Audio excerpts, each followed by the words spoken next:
എനിക്ക് മാത്രം എന്താ ഇങ്ങനെ പ്രാർത്ഥിക്കുന്നതൊന്നും, അതെ, ഞാൻ പ്രാർത്ഥിക്കുന്നതൊന്നും ദൈവം കേൾക്കുന്നില്ല, മറുപടിയില്ല. എത്ര നാളായി പ്രാർത്ഥിക്കുന്നു, ഒത്തിരി ഉപവസിക്കുന്നു, ഒരുപാട് കരയുന്നു, കണ്ണുനീർ മാത്രം ബാക്കി. കരഞ്ഞു തളർന്ന വാടിയ മുഖത്തോടെ മറ്റുള്ളവരുടെ മുമ്പിൽ നിൽക്കുവാനാണ് എൻ്റെ വിധി. എൻ്റെ പ്രാർത്ഥന ദൈവവും കേൾക്കില്ല. എനിക്ക് മറുപടി ലോകത്തിൽ നിന്ന് കിട്ടാത്തതുപോലെ ദൈവത്തിങ്കൽ നിന്നും കിട്ടത്തില്ല. എന്നാലും അവർക്കൊക്കെ കിട്ടുന്നല്ലോ. അവരൊക്കെ പെട്ടെന്ന് കടന്നു വന്നു, പെട്ടെന്ന് പ്രാപിച്ചു മടങ്ങി. ഞാൻ വർഷങ്ങളായി. വയ്യ. ഭയപ്പെടേണ്ട, വിശ്വസിക്കുക മാത്രം ചെയ്യുക. ഞാൻ രതീഷ്, നിങ്ങളായിരിക്കുന്നത് പ്രൈസർ ഫാമിലിയുടെ പ്രഭാതമന്നെ എന്ന പ്രതിദിന വചന സന്ദേശത്തിനൊപ്പം ഇന്ന് നിങ്ങളുടെ ചോദ്യങ്ങൾക്ക് എൻ്റെ യേശു ഉത്തരം തരും. ഉത്തരം മാത്രമല്ല, എൻ്റെ യേശു നിങ്ങളോട് കൂടെ വരും നിൻ്റെ ജീവിതത്തെ മാറ്റുവാൻ. നീ ചോദിച്ച നിൻ്റെ ചോദ്യങ്ങളുമായി നിന്നിലേക്ക് നോക്കുന്ന ഒത്തിരി പേരുടെ വായ് അടപ്പിക്കുവാൻ, ഇനി മറുപടി പറയുവാൻ, പ്രതിവാദം പറയുവാൻ ഇല്ലാതെ നീ നിൽക്കാതിരിക്കുവാൻ വളരെ പ്രാർത്ഥനയോടെ പ്രതീക്ഷയോടെ ഒപ്പം വന്നാട്ടെ. പ്രാർത്ഥന ഇത് തന്നെ ആയിരിക്കണം. യേശുവേ, അവർ ഇന്നലെ കടന്നു വന്നവർ, എന്നെപ്പോലെ ഒത്തിരി നാളുകൾ നിൻ്റെ സന്നിധിയിൽ വിശ്വസ്തയോടെ ആയിരുന്ന, ആ എക്സ്പീരിയൻസ് ഇല്ലാത്തവർ, അങ്ങനെ ഒന്നും പറയുവാനില്ലാത്തവർ പെട്ടെന്ന് കടന്നു വന്ന് പ്രാപിച്ചു മടങ്ങിപ്പോയി. അവർ പോലും കുറ്റം പറയും വിധത്തിൽ ഞാൻ ഇന്നും ഒഴിഞ്ഞ കൈയോടെ നിറഞ്ഞ കണ്ണുകളോടെ ആയിരിക്കുന്നു. ഈ കണ്ണുനീർ തുടച്ച് എൻ്റെ കയ്യിലെ ശൂന്യത നീ മാറ്റണമേ, എൻ്റെ ജീവിതത്തിലെ ഇല്ലായ്മയെ നീ മാറ്റണമേ, എൻ്റെ അവസ്ഥകൾക്ക് നീ മാറ്റം വരുത്തണമേ. അവരല്ല, അങ്ങയുടെ നാമത്തിൽ പുകഴുവാനുള്ളത് ഞാനാണ്. ആമേൻ. ഞാൻ ഇത്ര നാൾ കാത്തിരുന്നത് അതിനു വേണ്ടിയാണ്. യേശുവേ, ഞാൻ സകലതും വിട്ട് അങ്ങയോട് ചേർന്ന് നിൽക്കുന്നത് അങ്ങയുടെ നാമത്തിൽ എനിക്കേറെ പുകഴുവാൻ വേണ്ടിയാണ്.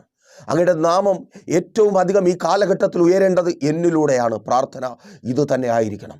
യേശുവേ, ഈ കാലഘട്ടത്തിൽ അങ്ങയുടെ നാമം ഏറ്റവും അധികം ഉയരേണ്ടത് എന്നിലൂടെ ആയിരിക്കണം. എൻ്റെ നാവ് കൊണ്ടായിരിക്കണം അങ്ങയുടെ നാമം പുകഴേണ്ടത്. അങ്ങയുടെ നാമം മഹത്വപ്പെടുവാൻ ഏറ്റവും അധികം ചലിക്കുന്നത് എൻ്റെ നാവായിരിക്കണം. അവ്വിധത്തിൽ പ്രാപിക്കുന്നത് ഞാനായിരിക്കണം. അതേ, അവ്വിധത്തിൽ പ്രാപിക്കുന്നത് ഞാനായിരിക്കണം. പ്രാർത്ഥനയോടെ, വലിയ പ്രാർത്ഥനയോടൊപ്പം വന്നാട്ടെ. എനിക്കറിയത്തില്ല, ഈ സമയം ഞാൻ അനുഭവിക്കുന്ന ആ വലിയ ദൈവ സാന്നിധ്യം, അതെ, ഏറ്റവും അധികം പ്രാപിച്ചവളായി നിങ്ങളെ മാറ്റുവാൻ പോകുക. വചനത്തിലേക്ക് നിങ്ങളുടെ ശ്രദ്ധയെ ഞാൻ ക്ഷണിക്കുകയാണ്. മർക്കോസിൻ്റെ സുവിശേഷം 5-ാം അധ്യായം 36-ാമത്തെ വാക്യം. നിങ്ങളുടെ ചോദ്യത്തിനുള്ള ഉത്തരം യേശുവിൽ നിന്ന് തന്നെ. യേശു ആ വാക്ക് കാര്യമാക്കാതെ പള്ളിപ്രമാണിയോട് ഭയപ്പെടേണ്ട, വിശ്വസിക്കുക മാത്രം ചെയ്യുക എന്ന് പറഞ്ഞു. ഭയപ്പെടേണ്ട, നീ വിശ്വസിക്കുക മാത്രം ചെയ്യുക, ബാക്കി ഞാൻ ചെയ്തോളാം. അത് ഞാനല്ല, എൻ്റെ യേശു ബാക്കി ചെയ്യും. നോക്കൂ, ആ സാഹചര്യം എന്നെ കേൾക്കുന്ന നിങ്ങൾക്ക് സുപരിചിതമാണ്. ഈ സാഹചര്യത്തിന് അടിസ്ഥാനമായിരിക്കുന്ന സംഭവങ്ങളുടെ തുടക്കം 5-ാം അധ്യായം 22-ാമത്തെ വാക്യം മുതൽ ആരംഭിക്കുകയാണ്. ചില വാക്കുകൾ അവിടവിടങ്ങളിലായി നിന്ന് നിങ്ങളോട് പറഞ്ഞു. അതെ, നിങ്ങളുടെ ചോദ്യത്തിനുള്ള ഉത്തരം ദൈവത്തിൻ്റെ പരിശുദ്ധാത്മാവിനാൽ നിങ്ങൾക്ക് നൽകി നിങ്ങൾക്ക് വേണ്ടി പ്രാർത്ഥിക്കുവാനും ഒപ്പം ഇന്ന് കർത്താവ് നിങ്ങളുടെ ജീവിതത്തിൽ ചെയ്യുന്ന വലിയ അത്ഭുതത്തിനൊപ്പം ചേർന്ന് കർത്താവിനെ സ്തുതിക്കുവാനും ആഗ്രഹിച്ച്, വെറും ആഗ്രഹം മാത്രമല്ല, പ്രാർത്ഥിച്ച് നിങ്ങൾക്കൊപ്പം ആയിരിക്കുന്നു. നോക്കൂ, ഒരു പള്ളിപ്രമാണിയായ മനുഷ്യൻ. പള്ളിപ്രമാണി അർത്ഥമെന്താണ്? അന്ന് പഴയ നിയമ കാലഘട്ടത്തിൽ തോറ, യഹൂദന്മാരുടെ തോറ, നമ്മുടെ വിശുദ്ധ വേദ പുസ്തകത്തിലെ ആദ്യത്തെ 5 പുസ്തകങ്ങൾ, പഞ്ചഗ്രന്ഥങ്ങൾ, മോശ എഴുതിയതായി അറിയപ്പെടുന്ന, മോശ എഴുതിയതല്ല, മോശ പറഞ്ഞു കൊടുത്ത് എഴുതിയതായി അറിയപ്പെടുന്ന 5 പുസ്തകങ്ങൾ. ആ പുസ്തകങ്ങളാണ് അന്ന് യഹൂദൻ വായിക്കുകയും മനഃപ്പാഠമാക്കുകയും ചെയ്യുന്നത്. തനിക്ക് മുൻപിലായിരിക്കുന്ന സിനഗോഗുകളിലായിരിക്കാം, അല്ലെങ്കിൽ ഏതെങ്കിലും സ്ഥലങ്ങളിൽ ഇരിക്കുന്ന വ്യക്തികളെ ന്യായപ്രമാണം പറഞ്ഞ് പഠിപ്പിക്കുന്ന, വായിച്ചു കേൾപ്പിക്കുന്ന, അതിൻ്റെ ആവശ്യമുണ്ടോ എന്ന് നിങ്ങൾ ചിന്തിക്കും. എന്നാൽ അന്ന് അതിൻ്റെ ആവശ്യമുണ്ട്. കാരണം മരവുരികളിലും പാപ്പിറസ് ഇലകളുടെ തണ്ടുകളിലുമൊക്കെ എഴുതി വച്ചിരിക്കുന്ന ന്യായപ്രമാണം ഇന്നത്തെ പോലെ എല്ലാവരുടെ കയ്യിലും ഫ്രീ ആയിട്ട് കിട്ടുന്ന ഒരു സാഹചര്യമല്ല. അപ്പോൾ അത് മനഃപ്പാഠം ആക്കും വിധത്തിൽ പറഞ്ഞു കൊടുക്കണം. കഠിനമായ ജോലിയാണ്. വെറുതെ ഒന്നും ആരും കാണാതെ പഠിക്കത്തില്ല. കാണാതെ പഠിക്കണമെങ്കിൽ അത്രമാത്രം എക്സ്പ്ലനേഷൻ കൊടുക്കണം. അവിടെ ഇരിക്കുന്ന വ്യക്തികളുടെ ജീവിതവുമായി ബന്ധപ്പെടുത്തി അതെ മോശയുടെ ന്യായപ്രമാണത്തിൽ ഓരോ കാര്യങ്ങളും വിശദീകരിക്കണം. അങ്ങനെ ദൈവസന്നിധിയിൽ വിശ്വസ്തയോടെ ആയിരിക്കുന്ന ഒരു മനുഷ്യൻ, ന്യായപ്രമാണത്തിൽ തികവുള്ള മനുഷ്യൻ, പള്ളിപ്രമാണി. അവിടെയും ശ്രദ്ധിക്കുക, ആ ഒരു പള്ളിയുടെ കാര്യം നോക്കുന്നവൻ മാത്രമല്ല, അനേക പള്ളികളെ കൺട്രോൾ ചെയ്യുന്നവൻ, പള്ളിപ്രമാണി. ഓ സ്തോത്രം! എത്ര മഹത്വകരമായൊരു സ്റ്റാൻഡിൽ, ഒരു പൊസിഷനിൽ നിൽക്കുന്ന ഒരു മനുഷ്യൻ. നമ്മളൊക്കെ ആഗ്രഹിക്കുന്നതും അല്ലെങ്കിൽ ആഗ്രഹിക്കേണ്ടതും അതാണ്. ദൈവത്തിന് വേണ്ടി എന്തെങ്കിലും ചെയ്യുവാൻ, ആ ചെയ്യുന്നതിൽ ഏറ്റവും ശ്രേഷ്ഠമായ സ്ഥാനത്ത് നിൽക്കണം. അതെ, എൻ്റെ ദൈവത്തിന് വേണ്ടി എൻ്റെ കുടുംബത്തിൽ ഏറ്റവും അധികം ചെയ്യുന്നത് ഞാനായിരിക്കണം. ഏറ്റവും അധികം പ്രയോജനപ്പെടുന്നത് ഞാനായിരിക്കണം. എൻ്റെ നാവായിരിക്കണം എൻ്റെ കുടുംബത്തിൽ ഏറ്റവും അധികം യേശുവിനെ ഉയർത്തുന്നത് ഞാനായിരിക്കണം. എൻ്റെ വീട്ടിനകത്ത് ഏറ്റവും അധികം സ്തുതിയും സ്തോത്രവും പറയുന്നത്. ഇങ്ങനെ ഒരു മത്സരം നിങ്ങളുടെ വീട്ടിലൊന്ന് ഉണ്ടാക്കി നോക്കിയേ. ഇന്നായിരിക്കുന്ന എല്ലാ പ്രശ്നങ്ങളും അതിനകത്ത് തീരും. പിന്നെ തെറിവിളി ഉണ്ടാകത്തില്ല, പിന്നെ ചീത്തവിളി ഉണ്ടാകത്തില്ല, വഴക്കുകൂടൽ ഉണ്ടാകത്തില്ല, അടി ഉണ്ടാകത്തില്ല, പിടി ഉണ്ടാകത്തില്ല. കാരണം സ്തുതിക്കാൻ മാത്രമേ സമയം കിട്ടൂ. എങ്ങനെയെന്നോ, ഇന്നലകളിലേക്കൊന്ന് നോക്ക്. നിങ്ങളുടെ കയ്യിൽ കിട്ടുന്ന ഒരു പത്രം എടുത്തു വച്ചിട്ട് പിന്നാമ്പുറത്തേക്ക് അതിൻ്റെ പേജുകളൊന്ന് മറിച്ച് പോകുക. നീ ഒരു മനുഷ്യനെങ്കിൽ അറിയാതെ നീ ദൈവത്തെ സ്തുതിക്കും. ദൈവമേ, ഇവരെക്കാൾ ശ്രേഷ്ഠനല്ലാതിരുന്നിട്ടും നീ എൻ്റെ പൊന്നുമക്കളെ, നീ എൻ്റെ ഭർത്താവിനെ, നീ എൻ്റെ കുടുംബത്തെ, എൻ്റെ തൊഴിലിനെ, അത്രമാത്രം കരയുന്നവരുടെ മധ്യത്തിൽ, അത്രമാത്രം നഷ്ടപ്പെട്ടവരുടെ മധ്യത്തിൽ, അത്രമാത്രം ഇനി പ്രതീക്ഷകളില്ലാത്തവരുടെ മധ്യത്തിൽ ഞാൻ ആയിരിക്കുന്നു. എങ്ങനെ സ്തുതിക്കാതിരിക്കുവാൻ കഴിയും? വാതോരാതെ സ്തുതിക്കും. അപ്പോൾ മത്സരം അതായിരിക്കണം. എൻ്റെ സ്കൂളിൽ, കോളേജിൽ, കുഞ്ഞുമക്കളെ, നിങ്ങളുടെ മത്സരം അതായിരിക്കണം. എൻ്റെ സ്കൂളിൽ, കോളേജിൽ ഏറ്റവും അധികം യേശുവിനെ കുറിച്ച് ചർച്ച ചെയ്യപ്പെടുന്നത് എന്നിലൂടെ ആയിരിക്കണം. ഞാൻ ആവർത്തിച്ചു പറയട്ടെ, നിങ്ങളുടെ ലൈഫ് മാറും. നിങ്ങളുടെ ജോലി സ്ഥലത്ത് നിങ്ങൾ എവിടെയായിരുന്നാലും നിങ്ങൾ ഒരു വാശിയോടെ ആയിരിക്കുക. എന്താ വാശി? എൻ്റെ യേശുവിനെ കുറിച്ച് എൻ്റെ സ്ഥാപനത്തിൽ, എൻ്റെ ബന്ധുക്കാരുടെ ഇടയിൽ അതെ അവിടെ ചർച്ച ചെയ്യപ്പെടുന്നുണ്ടെങ്കിൽ അത് എന്നിലൂടെ ആയിരിക്കും. എന്നെക്കുറിച്ച് തുടങ്ങുന്ന ചർച്ച യേശുവിൽ അവസാനിക്കും. ഓ താങ്ക് യു ലോർഡ്, യേശുവിൻ നാമത്തിൽ. ഇങ്ങനൊരു വാശി ഉണ്ടാകണം. ആമേൻ, സ്തോത്രം. ഇന്ന് നിങ്ങൾക്കൊപ്പമായിരിക്കുമ്പോൾ ഈ ഒരു വാശിയാണ് ഇങ്ങനെ നിങ്ങൾക്കൊപ്പമായിരിക്കുവാൻ എന്നെ പ്രാപ്തനാക്കി തീർത്തത്. എന്ത് കാര്യം ചെയ്താലും ആ കാര്യം നല്ല രീതിയിൽ ചെയ്യണമെന്നുള്ളൊരു വാശി. ഞാൻ കൂട്ടുകൂടി നടന്ന സമയത്ത് രാത്രി 12 മണി വരെ കൂട്ടുകൂടി നടന്നിട്ടുണ്ട്. ക്ലബ്ബുകളുണ്ടായിരുന്നു ഞങ്ങൾക്ക്. അവിടെ ഇരിക്കും, ചെസ്സ് കളിക്കും. ആഹാരം കഴിക്കാൻ പാത്രം എടുത്തു വെച്ചാൽ പോലും അതിനകത്ത് ചെസ്സിൻ്റെ കളമാണ് ഓർമ്മ വരുന്നത്. അவ்விധത്തിൽ ചെസ്സ് കളിയായിരുന്നു. ഒരു കാര്യത്തിലേക്ക് ഇറങ്ങിപ്പോയാൽ അതിൻ്റെ പിന്നാലെ പോകും. പിന്നെ ചീട്ടുകളിയായി, അത് കഴിഞ്ഞ് മദ്യപാനമായി. ഞാൻ ഒത്തിരി തവണ ആ സാക്ഷ്യം പറഞ്ഞിട്ടുള്ളതാണ്. എൻ്റെ വീട്ടിൽ മദ്യം ഒളിപ്പിച്ചു വയ്ക്കുവാൻ കഴിയുന്ന എല്ലാ സ്ഥലങ്ങളിലും, അത് എവിടെയൊക്കെയാണോ അവിടെയെല്ലാം മദ്യം ഒളിപ്പിച്ചു വെച്ച് സമയവും കാലവും നോക്കാതെ മദ്യപിച്ചു. ഞാൻ പറയും, ഞാനൊരു കാര്യം ചെയ്താൽ അതതിൻ്റെ വെടിപ്പായിട്ട് ചെയ്യും. അതുപോലെ അതിൽ നിന്ന് എൻ്റെ യേശുവാണ് ഇതിനേക്കാൾ എല്ലാം വലിയ ലഹരിയെന്ന് തിരിച്ചറിഞ്ഞ് യേശുവിലേക്ക് വന്നപ്പോഴും ആ വാശി എനിക്കുണ്ടായിരുന്നു. ഞാൻ നിൽക്കുന്നിടത്ത് എൻ്റെ യേശുവിനെക്കുറിച്ച് ഏറ്റവും അധികം സംസാരിക്കപ്പെടേണ്ടത് എൻ്റെ പേരോട് ചേർത്തായിരിക്കണം. ഓ താങ്ക് യു ലോർഡ്. ഞാൻ നിൽക്കുന്ന സ്ഥാനത്ത് എൻ്റെ യേശുവിൻ്റെ നാമം ഏറ്റവും അധികം ഉയരപ്പെടേണ്ടത് എൻ്റെ നാവിലൂടെ ആയിരിക്കണം.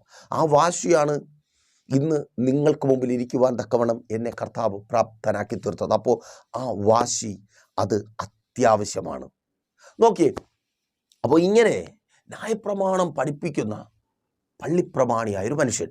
ഇവിടെ ഒരു പരിമിതിയുണ്ട്. എന്നെ കേൾക്കുന്ന നിങ്ങളിൽ പലരെയും സങ്കടപ്പെടുത്തുന്ന, ഒരുപാട് പ്രാർത്ഥിക്കുകയും ഉപവസിക്കുകയും കരയുകയും ഒക്കെ ചെയ്യുന്ന നിങ്ങളുടെ ജീവിതത്തിലൊരു പ്രശ്നം വന്നാൽ സാധാരണക്കാരായ ഒരു വ്യക്തിയുടെ ജീവിതത്തിൽ ഒരു പ്രശ്നം വന്നാൽ അവന് തൊട്ടടുത്ത് നിൽക്കുന്ന ഒരാളിനോട് പറയാൻ പറ്റും, നിങ്ങളോട് പറയാൻ പറ്റും, ഞങ്ങളോട് പറയാൻ പറ്റും. പക്ഷേ ഞങ്ങൾക്കൊരു പ്രശ്നം വന്നാൽ നിങ്ങളോട് പറയാൻ പറ്റുമോ? പെട്ടെന്ന് നിങ്ങൾ ചോദിക്കും, ഇത്രയൊക്കെ പ്രാർത്ഥിച്ചിട്ടും ഇങ്ങനെയൊക്കെ ഉപവസിച്ചിട്ട് ഇങ്ങനെയൊക്കെ ഞങ്ങളോട് പറഞ്ഞിട്ട് നിങ്ങൾക്ക് എന്തിന് പ്രശ്നം വന്നു? മാനുഷികമായിട്ടുള്ളൊരു ചിന്തയാണ് കേട്ടോ. മാനുഷികമായിട്ട് ചിന്തിക്കുന്നത് എന്താ? ദൈവത്തെ അറിയുന്നവർക്കാർക്കും പ്രശ്നമുണ്ടാകത്തില്ല. അതൊരു തെറ്റിദ്ധാരണയാണ്. കാരണം വചനം പറയുന്നു, യേശുവിൻ്റെ വാക്കുകൾ തന്നെ, ഈ ലോകത്തിൽ നിങ്ങൾക്ക് കഷ്ടമുണ്ട്, പക്ഷേ യേശു കഷ്ടത്തെ ജയിച്ചു, അതുകൊണ്ട് നമ്മളും ജയിക്കും. യേശു ജയിച്ച കഷ്ടം നമ്മളെ പരാജയപ്പെടുത്തത്തില്ല. അതെ സഹോദര, സഹോദരി, മാതാവേ, പിതാവേ, കുഞ്ഞുമക്കളെ കേൾക്ക്. എൻ്റെ യേശുപ്പൻ ജയിച്ച കഷ്ടം, നിൻ്റെ യേശുപ്പൻ ജയിച്ച കഷ്ടം, നിൻ്റെ യേശുപ്പൻ കാൽവരി ക്രൂശിൽ തകർത്ത പിശാച് നിന്നെ ജയിക്കത്തില്ല. ഓ താങ്ക് യു ലോർഡ്, ആമേൻ. അതാണ് നമ്മുടെ വിശ്വാസവും പ്രത്യാശയും. അപ്പോൾ നമുക്ക് പറയുന്നതിന് പരിമിതികളുണ്ട്. ഈ മനുഷ്യനും അങ്ങനെ പറയുന്നതിന് പരിമിതിയുണ്ട്. ഒരാവശ്യം പറയപ്പെടേണ്ട ഒരാവശ്യം ഈ മനുഷ്യൻ്റെ ജീവിതത്തിലുണ്ടായി. അവൻ്റെ മകൾ അത്യാസന്ന നിലയിലായി, രോഗിണിയായി കിടക്കുക. അപ്പോൾ കൂട്ടുകാരോടൊക്കെ പറയാൻ പറ്റത്തില്ല, മറ്റുള്ളവർ വന്ന് ഈ മനുഷ്യനോട് പറയും പോലെ പറയാൻ പറ്റത്തില്ല. ഇനി അന്ന് ഏറ്റവും വലിയൊരു പ്രശ്നമുണ്ട് കേട്ടോ. ന്യായപ്രമാണം അടിസ്ഥാനപ്പെടുത്തി ജീവിക്കുന്ന ഒരു മനുഷ്യന് ഒരു വൈദ്യനെ തേടി പോകാൻ പറ്റത്തില്ല. കാരണം അന്നത്തെ കാലത്തെ വൈദ്യന്മാരെല്ലാം മന്ത്രവാദികളും ശകുനവാദികളും ലക്ഷണവിദ്യക്കാരും, മീൻസ് വിഗ്രഹങ്ങളെ ആരാധിക്കുന്നവരാണ്, വിഗ്രഹങ്ങളിൽ പൂജാകർമ്മങ്ങൾ ചെയ്യുന്നവരാണ്. അപ്പോൾ അങ്ങനെയുള്ളവരെ തേടി ഇന്ന് പലരും പോവും, അത് വിടാം. പക്ഷേ ന്യായപ്രമാണത്തിൽ അടിയുറച്ച് വിശ്വസിക്കുന്ന ഒരു മനുഷ്യൻ, അഥവാ ദൈവത്തിൻ്റെ വചനത്തെ പഥ്യോപദേശമായി കണ്ട് ജീവിക്കുന്ന ഒരു മനുഷ്യൻ പോകത്തില്ല. ദൈവത്തിൻ്റെ വചനമാണ് നിൻ്റെ ജീവിതത്തിൻ്റെ അടിസ്ഥാനമെങ്കിൽ ദൈവഹിതമല്ലാത്തതൊന്നും നീ ചെയ്യത്തില്ല. അങ്ങനെയെങ്കിൽ നിന്നെക്കുറിച്ച് മറ്റുള്ളവർക്ക് പറയുവാൻ ഒരു ബാഡ് കാര്യം പോലും ഉണ്ടാകത്തില്ല. ഓ താങ്ക് യു ലോർഡ്. തിരിച്ചറിയുന്നവർക്കായി ഞാൻ ദൈവത്തെ സ്തുതിക്കുന്നു. ആമേൻ. ശ്രദ്ധിച്ചേ, അപ്പോൾ ഈ മനുഷ്യന് വേറൊരിടത്തും പോകാനില്ല. അങ്ങനെ ഇരിക്കുമ്പോഴാണ് യേശുവിനെ കുറിച്ച് കേൾക്കുന്നത്. യേശു ദാവീദ് പുത്രനാണ്. യേശു അവൻ്റെ അടുക്കൽ വരുന്നവരെല്ലാം സൗഖ്യമാക്കുന്നുണ്ട്. യേശു ആരെയും വെറും കൈയോടെ അയക്കുന്നില്ല. പ്രിയരെ, നിങ്ങൾ യേശുവിൻ്റെ അടുക്കൽ വന്നിട്ടുണ്ടെങ്കിൽ യേശു നിങ്ങളെ ഒരു നാളും കൈവിടുകയില്ല, ഒരു നാളും ഉപേക്ഷിക്കത്തില്ല. അവൻ നിങ്ങളെ വെറും കൈയോടെ അയക്കത്തില്ല. ഇന്ന് ആയിരിക്കുന്ന ഈ ഒഴിഞ്ഞ കൈയോടെ നീ മടങ്ങുവാൻ എൻ്റെ യേശു നിന്നെ അനുവദിക്കത്തില്ല. ഇന്നത്തെ അവസ്ഥ മാറും. അതെ സഹോദര, സഹോദരി, നിന്റെ ഇന്നത്തെ അവസ്ഥ മാറും. കുഞ്ഞുമക്കളെ, നിങ്ങളുടെ ഇന്നത്തെ അവസ്ഥ മാറും. മാതാവേ, പിതാവേ, നിങ്ങളുടെ ഇന്നത്തെ അവസ്ഥ മാറും. നിങ്ങൾ വെറും കൈയോടെ പോകുവാൻ, ഒരുപാട് ചോദ്യങ്ങൾ ചോദിച്ച് ഉത്തരം കിട്ടാതെ പോകുവാൻ എൻ്റെ യേശു നിങ്ങളെ അനുവദിക്കത്തേയില്ല. അപ്പോൾ ഈ മനുഷ്യൻ യേശുവിൻ്റെ അടുക്കൽ വന്നു. 22 മുതൽ താഴേക്ക് നിങ്ങൾ വായിച്ചു നോക്കുക കേട്ടോ. ഈ മനുഷ്യൻ ഓടി യേശുവിൻ്റെ അടുക്കൽ വന്ന ഉടനെ യേശുവിൻ്റെ കാൽക്കൽ വീണു. യേശുവേ, എൻ്റെ മകൾ ദീനമായി കിടക്കുന്നു, നീ ഒന്ന് വരണം, നീ ഒന്ന് തൊട്ടാ സൗഖ്യമാകും. വന്ന സമയത്ത് ഈ മനുഷ്യൻ്റെ ഉള്ളിലൊരു ചിന്ത കാണും, യേശു വരുമോ? ഞാൻ വിളിച്ചാൽ യേശു വരുമോ? പക്ഷേ വന്ന് യേശുവിൻ്റെ കാൽക്കൽ വീണ ഉടനെ യേശു പറഞ്ഞു, ഞാൻ വരാം, നീ ധൈര്യമായിട്ടിരിക്കും, ഞാൻ വരാം. യേശു വരും. നീ അവൻ്റെ കാൽക്കൽ നിന്നെ തന്നെ സമർപ്പിച്ചാൽ യേശു വരും, നിനക്കൊപ്പം വരും. സ്തോത്രം. അപ്പോൾ ഈ മനുഷ്യന് സന്തോഷമായി. തുടർന്ന് വായിക്കുമ്പോൾ 25-ാമത്തെ വാക്യം മുതൽ നമ്മളേറെ ധ്യാനിച്ചിട്ടുള്ള ഒരു അത്ഭുത സാക്ഷ്യം. ആമേൻ. 12 വർഷമായി രക്തസ്രവം ബാധിച്ച ഒരു സ്ത്രീ വലിയൊരു ആൾക്കൂട്ടത്തെ വകഞ്ഞു മാറ്റി യേശുവിനെ തൊടുന്നു. തൊട്ട മാത്രയിൽ യേശുവിൽ നിന്ന് ശക്തി പുറപ്പെടുന്നു, അവൾ സൗഖ്യമാകുന്നു. യേശു അവളെ അനുഗ്രഹിച്ചയക്കുക. മകളെ, ബാധ ഒഴിഞ്ഞു, സ്വസ്ഥമായി സന്തോഷമായിരിക്കുക. ഇനി നീ സന്തോഷമായി ജീവിക്കുക. ഓ, യേശു എന്നോട് പറയുക ചിലരെ അനുഗ്രഹിക്കുവാൻ. ആമേൻ. സ്തോത്രം. ഞാനൊന്ന് അനുഗ്രഹിക്കട്ടെ. ആ ബാധ ഒഴിഞ്ഞു. ആമേൻ. സഹോദരി, ആ ബാധ ഒഴിഞ്ഞു. നിന്റെ കുടുംബജീവിതത്തെ ഗ്രസിച്ചിരുന്ന ആ ബാധ ഒഴിഞ്ഞു. ഓ താങ്ക് യു ലോർഡ്. നീയും നിന്റെ ഭർത്താവും ഇനി സന്തോഷമായി ജീവിക്കുവാൻ പോകുക. മദ്യമെന്ന ആ ബാധ ഒഴിഞ്ഞു, കലഹമെന്ന ആ ബാധ ഒഴിഞ്ഞു. ഓ യെസ്, യേശുവിൻ നാമത്തിൽ പ്രാർത്ഥിക്കുക. ആ രോഗമെന്ന ബാധ ഒഴിഞ്ഞു. നിന്റെ ഭർത്താവിൻ്റെ മുൻപിൽ പോലും അവൻ പ്രതീക്ഷിക്കുന്നത് നൽകി നിൽക്കുവാൻ കഴിയാത്ത വിധത്തിൽ നിന്നെ രോഗിയാക്കി ആ ബാധ ഒഴിഞ്ഞു. നീ പോയി സമാധാനമായി ജീവിക്കുക, നീ സന്തോഷമായി ജീവിക്കുക. സഹോദരി, നീ നാട്ടിൽ പോയി സമാധാനമായി ജീവിക്കുവാൻ പോകുക. ഓ, ഇനി നാട്ടിൽ പോയാൽ എങ്ങനെ എനിക്ക് ജീവിക്കുവാൻ കഴിയും? വല്ലാത്തൊരവസ്ഥയില്ല. കേൾക്ക്, ഞാനൊന്ന് അനുഗ്രഹിക്കട്ടെ. യേശുപ്പ പറയാൻ നിന്നെ അനുഗ്രഹിക്കാൻ. ആമേൻ. നീ പോയി സമാധാനമായി ജീവിക്കേ, നീ പോയി സന്തോഷമായി ജീവിക്കുക, നിന്റെ മക്കൾക്കൊപ്പം, നിന്റെ ഭർത്താവിനൊപ്പം. ആമേൻ. ആ രാജ്യത്ത് നിങ്ങൾ കുടുംബമായി പോയി സന്തോഷമായി ജീവിക്കേ. മക്കളെ, അവിടെ നിങ്ങൾക്ക് ദൈവം ഒരുക്കിയിട്ടുള്ള അനുഗ്രഹങ്ങളെ പ്രാപിച്ച് നിങ്ങൾ സന്തോഷമായി ജീവിക്കേ. ബാധ ഒഴിഞ്ഞു, നിങ്ങളെ കണ്ണുനീരിലാക്കിയ, നിങ്ങളെ നിരാശയിലാക്കിയ, നിങ്ങളെ വേദനയിലാക്കിയ, നിങ്ങളുടെ ജീവിതത്തെ തകർത്ത് കളഞ്ഞ ബാധ ഒഴിഞ്ഞു. പോയി അനുഗ്രഹമായി ജീവിക്കേ, പോയി സന്തോഷമായി ജീവിക്കേ. ഓ സ്തോത്രം. പോയി കർത്താവിന്റെ നാമത്തെ ഉയർത്ത്. ആമേൻ. ഓ സ്തോത്രം. ഹല്ലേലൂയ. സ്തോത്രം. എന്തുകൊണ്ട് അനുഗ്രഹിക്കാൻ പറഞ്ഞെന്നറിയാമോ? കാരണം ആ സ്ത്രീ തൊട്ടപ്പോൾ യേശുവിൽ നിന്ന് ശക്തി പുറപ്പെട്ടതുപോലെ നിങ്ങൾ പ്രാർത്ഥനയോടെ ഇരുന്നപ്പോൾ സ്തോത്രം ദൈവത്തിൽ നിന്ന് ശക്തി പുറപ്പെട്ടു. ആമേൻ. സ്തോത്രം. നിങ്ങളെ ഗ്രസിച്ചിരുന്ന, നിങ്ങളെ ബാധിച്ചിരുന്ന ആ ബാധയെ ഒഴിപ്പിക്കുന്ന ശക്തി, ബാധ ഒഴിഞ്ഞ ആ സമാധാനം അനുഭവിക്കുവാൻ പോകുന്നവർക്കായി ഞാൻ ദൈവത്തെ സ്തുതിക്കുന്നു. നോക്കൂ, ആ മനുഷ്യൻ വന്നപ്പോൾ സംശയം ഉണ്ടായിരുന്നു. യേശു വരുമോ? യേശു വരാമെന്ന് പറഞ്ഞു. സംശയം മാറി സന്തോഷമായി. അടുത്തടാ നോക്കിയേ, 12 വർഷം രോഗിണിയായിരുന്നു ഒരുത്തി സൗഖ്യമായി. ഈ മനുഷ്യൻ്റെ അവസ്ഥ ഒന്ന് ചിന്തിച്ചു. എവനെ ഹാപ്പിയായി. ഓ, ഞാൻ കറക്റ്റ് സമയത്ത് കറക്റ്റ് സ്ഥലത്ത് വന്നു, യേശുവിൻ്റെ അടുക്കൽ വന്നു. യേശുവിനെ ഇവളൊന്ന് തൊട്ടതേ ഉള്ളൂ, ഇവള് സുഖമായി. അപ്പോൾ എൻ്റെ വീട്ടിനകത്തുനിന്ന് നടക്കുന്ന അത്ഭുതം, അയ്യോ സ്തോത്രം. പള്ളിപ്രമാണിയായി ഞാൻ പള്ളി 1000 പള്ളിയുടെയെങ്കിലും പ്രമാണിയാകുവാൻ പോകുന്നു. എൻ്റെ ലൈഫ് മാറുവാൻ പോകുന്നു, എൻ്റെ ജീവിതം മാറുവാൻ പോകുന്നു. പലപ്പോഴും ഇതല്ലേ നമ്മൾ ദൈവസന്നിധിയിലേക്ക് കടന്നു വരും, കേൾക്കുന്ന സാക്ഷ്യങ്ങൾ, കേൾക്കുന്ന അത്ഭുതങ്ങൾ, കാണുന്ന വിടുതലുകൾ, അയ്യോ നമ്മുടെ ഉള്ളവങ്ങ് സന്തോഷം കൊണ്ട് തുടിക്കാൻ തുടങ്ങും. അയ്യോ, യേശു എന്നെ ഇതുപോലെ വിടുവിക്കും, എൻ്റെ ജീവിതത്തിൽ യേശു അത്ഭുതം പ്രവർത്തിക്കും, എൻ്റെ മക്കളെ തൊടും, അവരായിരിക്കുന്ന അവസ്ഥ മാറും, അവരുടെ പരാജയങ്ങൾ മാറും, അവർ അനുഗ്രഹിക്കപ്പെടും, എൻ്റെ ഇന്നത്തെ ദുരിത ജീവിതം മാറും. വാടക വീടുന്ന അതെ ആ ദുരിതം മാറും സഹോദരി. നീ സ്വന്തം ഭവനത്തിൽ പാർക്കും, നീ വാഹനമെടുക്കും, നീ കർത്താവിന് വേണ്ടി പ്രയോജനപ്പെടും, നിന്റെ കുടുംബം കർത്താവിന് വേണ്ടി പ്രയോജനപ്പെടും, ജോലി കിട്ടും. ആമേൻ. ഇതൊക്കെ കേൾക്കുമ്പോൾ നീ വിശ്വസിക്കും, എൻ്റെ ജീവിതത്തിലും യേശു പ്രവർത്തിക്കും, എനിക്ക് വേണ്ടിയും യേശു പ്രവർത്തിക്കും. ആ മനുഷ്യൻ അങ്ങനെ സന്തോഷിച്ച് നിൽക്കുക. പെട്ടെന്ന് ചോദ്യത്തിന് കാരണമായ നിങ്ങളുടെ ചോദ്യത്തിന് കാരണമായൊരു കാര്യം നടക്കുകയാണ്. ആ കാര്യം ചില വ്യക്തികൾ വന്നറിയിക്കുന്നു. 35-ാമത്തെ വാക്യത്തിൽ ഇങ്ങനെ പറഞ്ഞുകൊണ്ടിരിക്കുമ്പോൾ തന്നെ പള്ളിപ്രമാണിയുടെ വീട്ടിൽ നിന്ന് ആൾ വന്നു. നിന്റെ മകൾ മരിച്ചുപോയി, ഗുരുവിനെ ഇനി അസഖ്യപ്പെടുത്തുന്നത് എന്ത്? നിന്റെ മകൾ പോയി. സ്തോത്രം. ആ മനുഷ്യന്റെ അവസ്ഥ ഒന്ന് ചിന്തിച്ചു നോക്കി. നിങ്ങൾക്ക് ചിന്തിക്കണ്ട, നിങ്ങളിലേക്ക് തന്നെ ഒന്ന് നോക്കിയാൽ മതി. നിങ്ങൾ ആ അവസ്ഥ അറിയുന്നവരാണ്, അനുഭവിക്കുന്നവരാണ്. അത്ഭുതങ്ങളെല്ലാം കണ്ട് ചുറ്റുപാടും ഒത്തിരി പേർ പ്രാപിച്ചവരായി മടങ്ങുന്നത് കണ്ട് ശൂന്യമായി ഒന്നും പ്രാപിക്കുവാൻ കഴിയാതെ മടങ്ങേണ്ട അവസ്ഥയിൽ വല്ലാത്തൊരു സങ്കടമല്ലേ? ആ സ്ത്രീ എവിടെ കൂടെയോ വന്നൊന്ന് തൊട്ടു. രക്തസ്രവക്കാരിയാണ്, ന്യായപ്രമാണം അവൾ പാലിക്കുന്നില്ല, എങ്കിൽ അവൾ പുറത്തു വരത്തില്ല. അങ്ങനെയുള്ളവൾ വന്നു തൊട്ടു, സൗഖ്യമായി. പള്ളിയിൽ പോകാത്തവൻ, നേരാവണ്ണം ദൈവത്തെ വിളിക്കാത്തവൻ, കർത്താവിന് വേണ്ടി ഒന്നും ചെയ്യാത്തവൻ, അതെ അവരൊക്കെ വരുന്നു, സൗഖ്യമാകുന്നു. അവരുടെ ജീവിതത്തിൽ എല്ലാം കിട്ടുന്നു.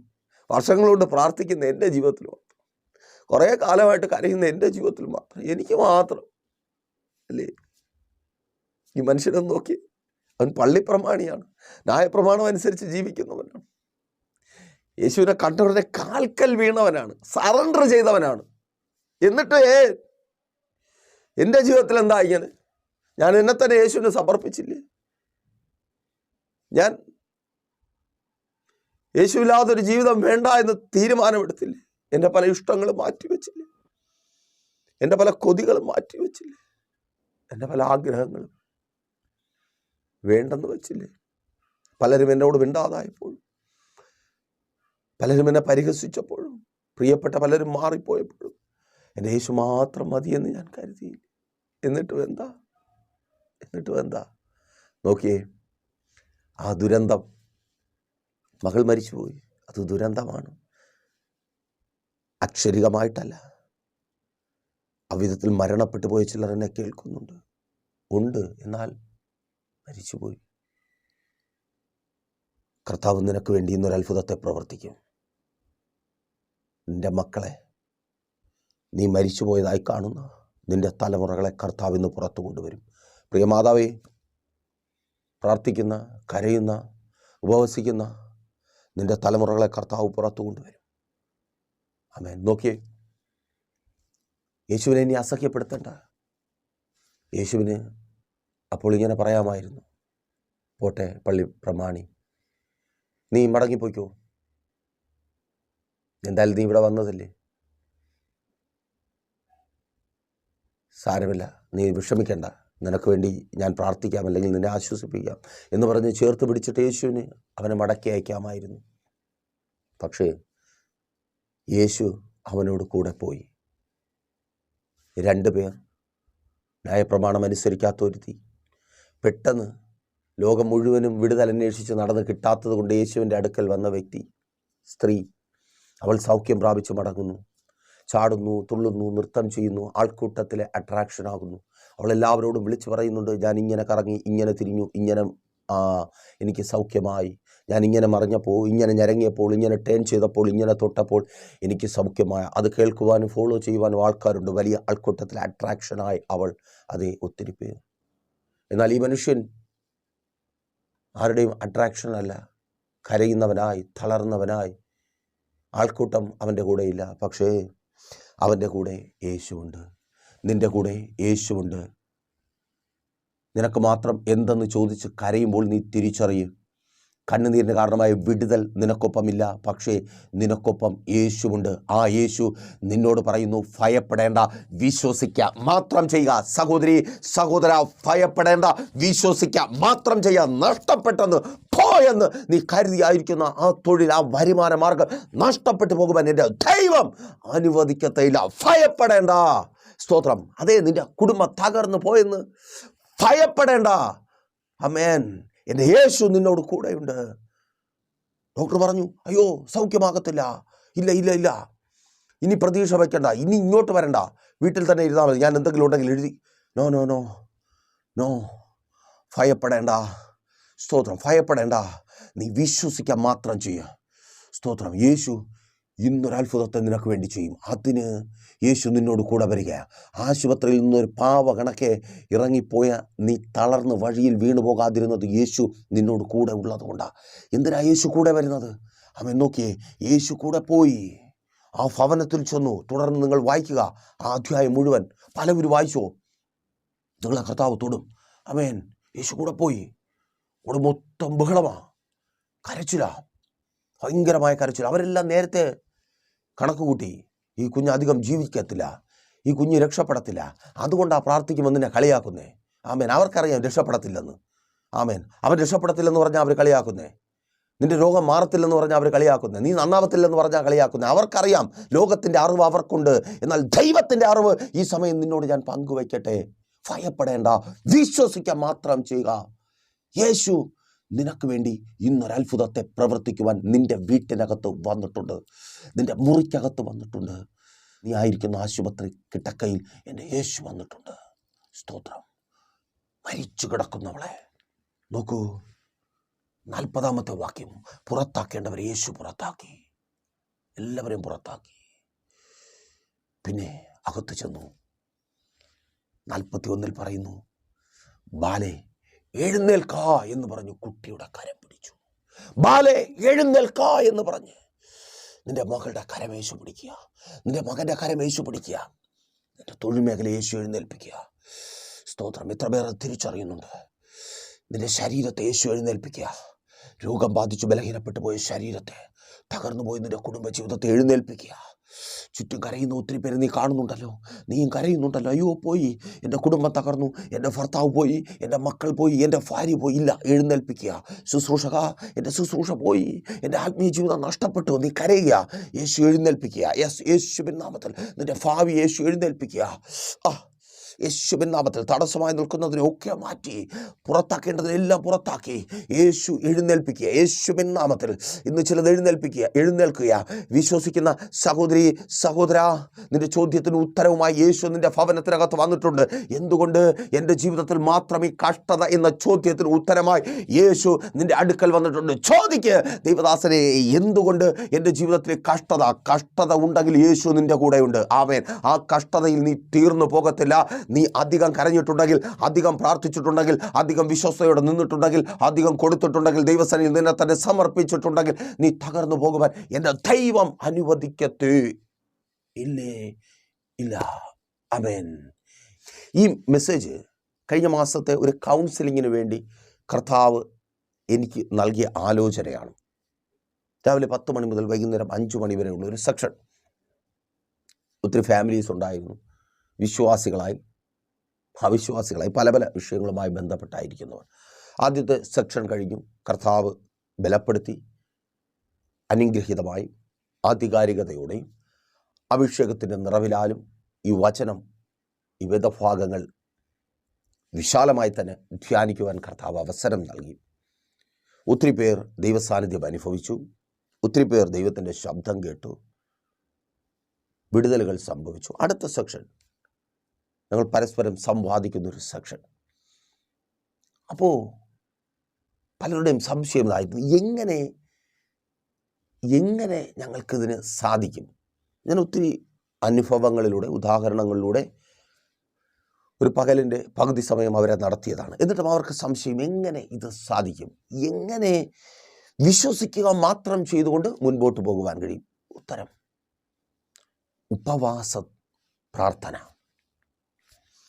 ഒരു ഭക്തനെ, അവനെ ശരിയായ വിശ്വാസ വഴിയിലൂടെ സഞ്ചരിക്കുമാറാക്കുന്നത്, അല്ലെങ്കിൽ വിശ്വാസിയായി അവനെ നടത്തുന്നത് ഉപവാസമാണ്. ഉപവാസം കുറയുമ്പോൾ വിശ്വാസം കുറയും. പ്രാർത്ഥന കുറയുമ്പോൾ അവിശ്വാസം കടന്നു വരും. അപ്പോൾ ഉപവാസവും പ്രാർത്ഥനയും.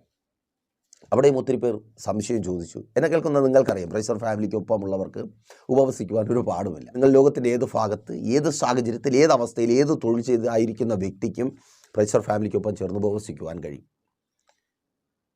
നിങ്ങളുടെ പ്രായമോ നിങ്ങളുടെ തൊഴിലിൻ്റെ രീതിയോ വിദ്യാഭ്യാസമോ ഇതൊന്നും ഒരു വിഷയമല്ല.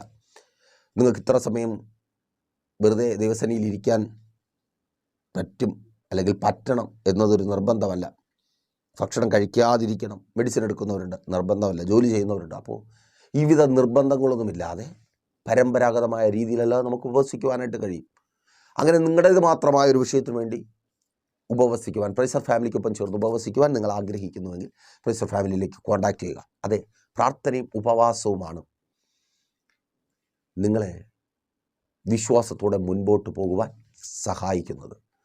പ്രാർത്ഥിക്കുന്ന, ഉപവസിക്കുന്ന, വിശ്വസിക്കുന്ന നിന്നോടുകൂടെ യേശുവുണ്ട്. യേശു നിൻ്റെ വീട്ടിനകത്ത് വരും. അതിനകത്ത് നീ കരയുവാൻ കാരണമായിരിക്കുന്ന ആ വിഷയത്തെ യേശു എടുത്തു മാറ്റും. മെസ്സേജ് നിങ്ങൾക്ക് അനുഗ്രഹമായെന്ന് കരുതുന്നു. അനുഗ്രഹമായെങ്കിൽ എന്ത് ചെയ്യും? നിങ്ങൾ അറിയുന്ന ഒത്തിരി പേരിലേക്ക് ഈ മെസ്സേജ് ഷെയർ ചെയ്യുക. നിങ്ങളുടെ പ്രിയപ്പെട്ടവർക്ക് ലൈക്ക് ചെയ്തും കമൻറ്റ് ചെയ്തും ഒക്കെ എത്തിക്കുക. അവരോട് പറയുക ഈ മെസ്സേജ് കേൾക്കുവാനും ചേർന്ന് പ്രാർത്ഥിക്കുവാനും അവരുടെ നിങ്ങളുടെ പ്രാർത്ഥനാ വിഷയങ്ങളും അറിയിക്കുക. എല്ലാ വെള്ളിയാഴ്ചയും പ്രൈസർ ഫാമിലിക്കൊപ്പം ലൈവായി തന്നെ പ്രാർത്ഥനയിൽ പങ്കെടുക്കുവാനും നിങ്ങളുടെ വിഷയങ്ങൾക്ക് ലൈവായി പ്രാർത്ഥിപ്പിക്കുവാനുമുള്ള അവസരമുണ്ട്. രാവിലെ 11:30 മണി മുതൽ പ്രൈസർ ഫാമിലിയുടെ ഉപവാസവും ഓൺലൈൻ മധ്യസ്ഥ പ്രാർത്ഥനയും ലൈവ് സ്ട്രീം ചെയ്യുന്നുണ്ട് പ്രൈസർ ഫാമിലി ഗ്ലോബൽ എന്ന നമ്മുടെ യൂട്യൂബ് ചാനലിലൂടെ. അപ്പോൾ ലിങ്ക് അവൈലബിൾ അല്ലാത്തവർ വാട്സപ്പിൽ കോൺടാക്ട് ചെയ്യുക. ലിങ്ക് നിങ്ങൾക്ക് ലഭിക്കും. ജോയിൻ ചെയ്യുക. നിങ്ങളുടെ പ്രിയപ്പെട്ടവർക്ക് ലിങ്ക് അയച്ചു കൊടുക്കുക. എന്നിട്ട് പ്രാർത്ഥനാ വിഷയങ്ങൾ കമൻറ്റ് ചെയ്യുക. ലൈവായി ഞങ്ങൾ പ്രാർത്ഥിക്കും. ലൈവായി നിങ്ങൾ ലോകത്തിൻ്റെ ഏത് ഭാഗത്തായിരുന്നാലും അവിടെ ദൈവപ്രവൃത്തി നിങ്ങൾ അനുഭവിക്കും. എല്ലാ ഞായറാഴ്ചയും രാവിലെ 10 മണി മുതൽ പ്രൈസർ ഫാമിലിയുടെ വിശുദ്ധ സഭാരാധന ലൈവ് സ്ട്രീം ചെയ്യുന്നുണ്ട്. ലോകത്തിൻ്റെ ഏത് ഭാഗത്ത് എല്ലാ പ്രതീക്ഷകളും നഷ്ടപ്പെട്ട് എനിക്ക് മാത്രം എന്താ ഇങ്ങനെയെന്ന് ചോദിച്ച് ആയിരിക്കുന്ന നിങ്ങളുടെ ജീവിതത്തെ മാറ്റുവാൻ പ്രൈസർ ഫാമിലിയുടെ സഭാരാധന പ്രയോജനപ്രദമായി മാറും. ആ ആരാധന നിങ്ങളുടേതായി മാറും. ജോയിൻ ചെയ്യുക. കടന്നു വരുവാൻ കഴിയുന്നവർ, മറ്റൊരാലയത്തിൽ കടന്നു പോകാത്തവർ കടന്നു വരിക. കർത്താവ് നിങ്ങൾക്ക് വേണ്ടി ഏറ്റവും വലുതൊന്ന് ചെയ്യും. എല്ലാ ഞായറാഴ്ചയും വൈകുന്നേരം 3 മണി മുതൽ നെയ്യാറ്റുകരയിൽ അമരവിള താന്നിമൂട് MS പ്ലാസ എന്ന് പറയുന്ന ബിൽഡിങ്ങിൻ്റെ താഴെ അവിടെ പഴയൊരു വെയിറ്റിംഗ് ഷെഡുണ്ട്. അതിൻ്റെ പുറകിൽ സുമംഗലി ഓഡിറ്റോറിയം പ്രശസ്തമാണ്. അതിന് തൊട്ട് മുമ്പിൽ നമ്മുടെ മീറ്റിംഗ് ഉണ്ട്. 3 മണി മുതൽ ആരംഭിക്കും. കടന്നു വരിക, വിടുതൽ പ്രാപിക്കുക. കർത്താവ് നിങ്ങളെ ഏറെ പ്രയോജനപ്പെടുത്തും. കണ്ണടച്ചോ. വിശ്വസ്ത കർത്താവേ, നല്ല ദൈവമേ, അനുഗ്രഹിതമായിരിക്കുന്ന നല്ല സമയം, അടിയൊരൊപ്പമായിരിക്കുന്ന ഈ ജനത്തെ അടിയൻ അനുഗ്രഹിച്ചു പ്രാർത്ഥിക്കുന്നു കർത്താവേ. അങ്ങ് ഇവരോട് കൂടെ പോയി ഇവർ കരയുന്ന, ഇവർ വേദനിക്കുന്ന, ഇവർ ഭയപ്പെടുന്ന ചില സ്ഥലങ്ങളിൽ അത്ഭുതങ്ങളെ പ്രവർത്തിക്കുന്ന കൃപയ്ക്കായി സ്തുതിക്കുന്ന കർത്താവ്. ഇവരുടെ രോഗികളെ അങ്ങ് തന്ന അധികാരത്തിൽ ഞങ്ങൾ സൗഖ്യമാക്കി പ്രാർത്ഥിക്കുന്നു. യേശുവിൻ നാമത്തിൽ സഭയുടെ അധികാരത്തിൽ സൗഖ്യമാകട്ടെ. Thank you Lord. യേശുവിൻ നാമത്തിൽ എല്ലാ രോഗബന്ധനങ്ങളും വിട്ടുമാറട്ടെ. ശാരീരം അനുഭവിക്കുന്ന വേദനകൾ, നിരാശകൾ, ഡിപ്രഷനുകൾ മാറിപ്പോകട്ടെ. ആൻസൈറ്റികൾ മാറിപ്പോകട്ടെ. സ്തോത്രം, സ്തോത്രം. ഉറങ്ങാൻ പറ്റാതെ മരണവെപ്രാളം പോലെ, യെസ്, പ്രാർത്ഥിക്കുക സഹോദരി, സഹോദര. കർത്താവ് സൗഖ്യമാക്കുക. ഓ, താങ്ക് യു ലോർഡ്. ആമേൻ, ആമേൻ. കർത്താവ് പുറത്തു കൊണ്ടുവരിക, ആ ബന്ധനം അഴിയുക, തീ കോരിയിടുന്നത് പോലെ. യെസ്, ആ രോഗാത്മാവ് വിട്ടുപോ. എല്ലാ ആത്മഹത്യ പ്രേരണകൾ മാറിപ്പോകട്ടെ. വൃക്ക സംബന്ധമായ രോഗങ്ങൾ സൗഖ്യമാകട്ടെ. ജോയിൻ പെയിനുകൾ മാറിപ്പോകട്ടെ. പിടലി വേദനയാൽ ഭാരപ്പെടുന്നവർ സൗഖ്യമാകട്ടെ. കണ്ണിൻ്റെ പ്രശ്നം മാറിപ്പോകട്ടെ. ഇയർ ബാലൻസ് യേശുവിൻ നാമത്തിൽ കൺട്രോളാകട്ടെ. അപ്പാ, അങ്ങ് സൗഖ്യമാക്കണമേ. ജോലിയില്ലാത്തവർക്ക് വേണ്ടി ഞങ്ങൾ പ്രാർത്ഥിക്കുന്നു. യേശുവേ, വഴി തുറക്കണമേ. പുതിയ ജോലികൾ ലഭിക്കട്ടെ. പല രാജ്യങ്ങളിൽ കടന്നുപോയി ജോലിയില്ലാതെ അലയുന്നവരുണ്ട്. യേശുവേ, നല്ല ജോലികൾ നൽകണമേ. അവർ ഇനി കടക്കാരായി മാറുവാൻ അനുവദിക്കരുത്. ജോലിക്ക് പോകുവാൻ ഇൻ്റർവ്യൂകൾ കഴിഞ്ഞായിരിക്കുന്നവർ ജോലികൾ കിട്ടട്ടെ. വിസകൾ വരട്ടെ. വിശാലത ആഗ്രഹിക്കുന്നവർ, IELTS, പ്രോമെട്രി, OET എക്സാമുകൾ എഴുതിയവർ, ഇനി എഴുതുവാൻ ആഗ്രഹിക്കുന്നവർ, സ്വർഗമേ അവരോട് കൂടിയിരിക്കണമേ. പുതിയ പുതിയ രാജ്യങ്ങളുടെ വാതിലുകൾ അവർക്ക് മുമ്പിൽ തുറക്കപ്പെടട്ടെ.